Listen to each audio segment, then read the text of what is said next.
Assalamu alaikum everyone.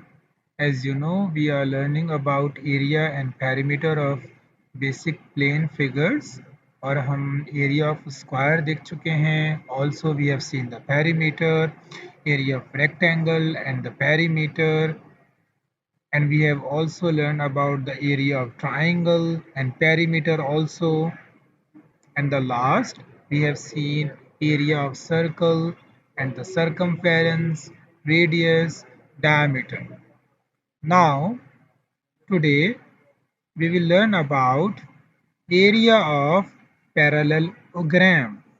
Okay इसको कुछ लोग पैरेललोग्राम कहते हैं. पैरेललोग्राम नहीं है, इट्स अ पैरेललोग्राम. तो मुझे अब इसका एरिया फाइंड आउट करना है.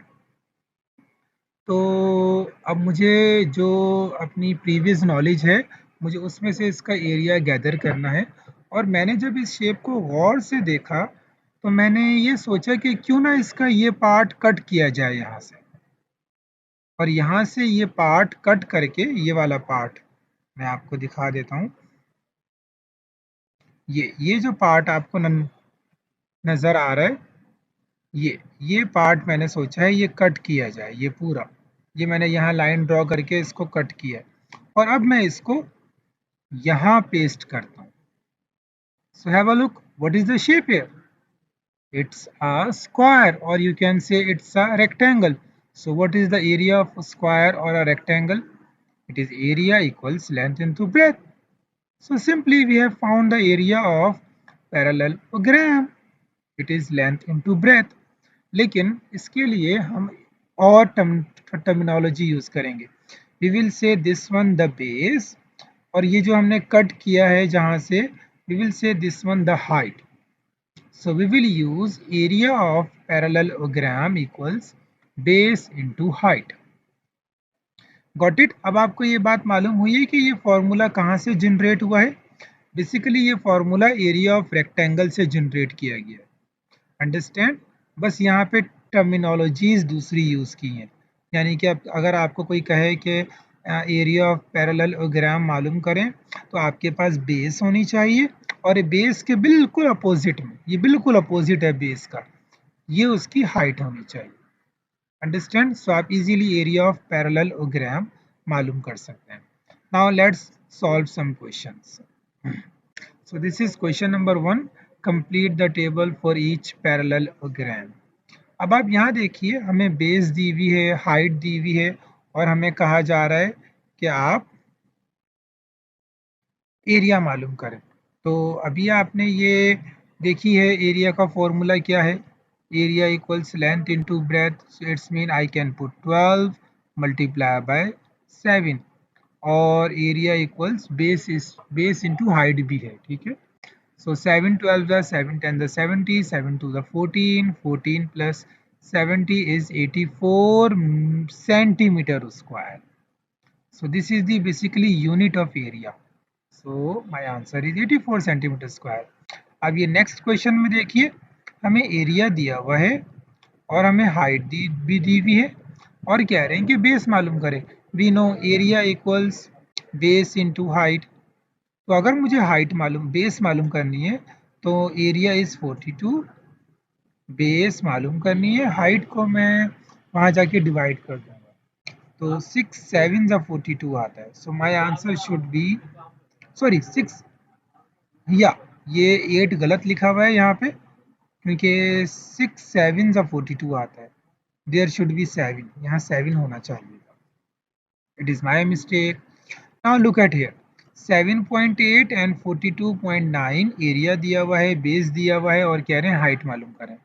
सो area equals base into height. Area is 42.9 equals base is 7.8 multiply by height. So मैं इसको डिवाइड करूंगा, 42.9 को डिवाइडेड बाय 7.8 इक्वल्स h. अब देखिए गाइस, इसको डिवाइड करने का तरीक़ाकार क्या है, ये आप प्लीज़ सही तरह समझ लीजिए ताकि आपको फिर कोई प्रॉब्लम ना हो. मैं डिवाइड मल्टीप्लाई करने का पॉइंट को तरीक़ाकार बता चुका हूँ.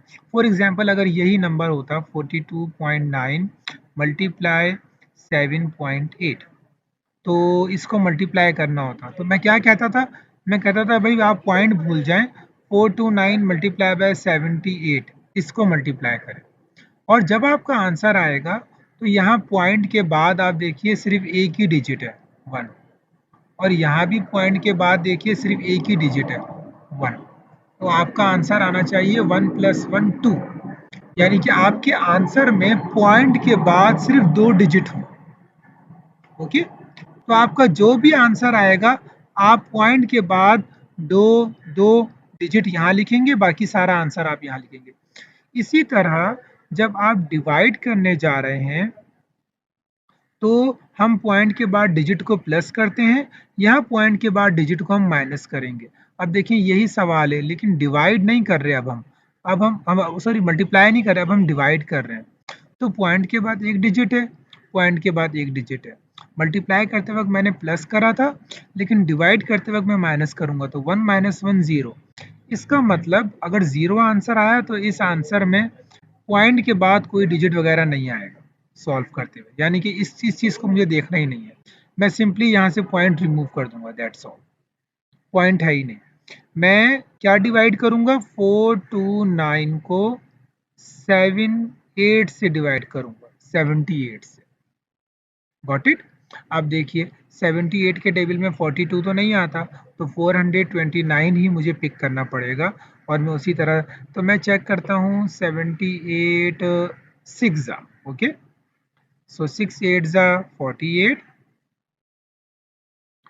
7 6 42, 43 44 45 46, तो इट इज 468। ये तो ग्रेटर हो गया, नहीं, इसका मतलब 78 5 तो 5 8 40, 5 7 35 and plus 4 39, so it's mean 390। Got it. 9 में से 0 गया, 9 बचा, 12 में से 2 गए बिकॉज 4 यहाँ 3 यहाँ 1 कैरी, 12 में से 9 गए, 3 बचा, एंड देन 3 में से 3 गए, 0 बचा। अब देखिए 78 5 मेरे पास अब मैंने पॉइंट रिमूव कर दिया, क्योंकि यहाँ पॉइंट के बाद एक डिजिट है, यहाँ पॉइंट के बाद एक डिजिट है, सो आई कैन राइट जस्ट ये 429 और 78, पॉइंट इसमें है ही नहीं बस अब। लेकिन जब मैंने इसको डिवाइड किया तो डिवाइड में पॉइंट आ गया खुद ब खुद, उसको आप रिमूव नहीं करेंगे, क्योंकि यहाँ 0 लगाऊंगा ना तो यहाँ पॉइंट लगाना पड़ेगा। अब 78 के टेबल में 390 कब आता है मुझे पता है, 78 5 390, सो मेरा आंसर 5.5 सेंटीमीटर है, और क्या है, मिलीमीटर है। millimeter equals h, this is my answer, yeah, 5.5 millimeter। so this is all about to divide and to multiply, got it। so let's okay, so Allah Hafiz everyone,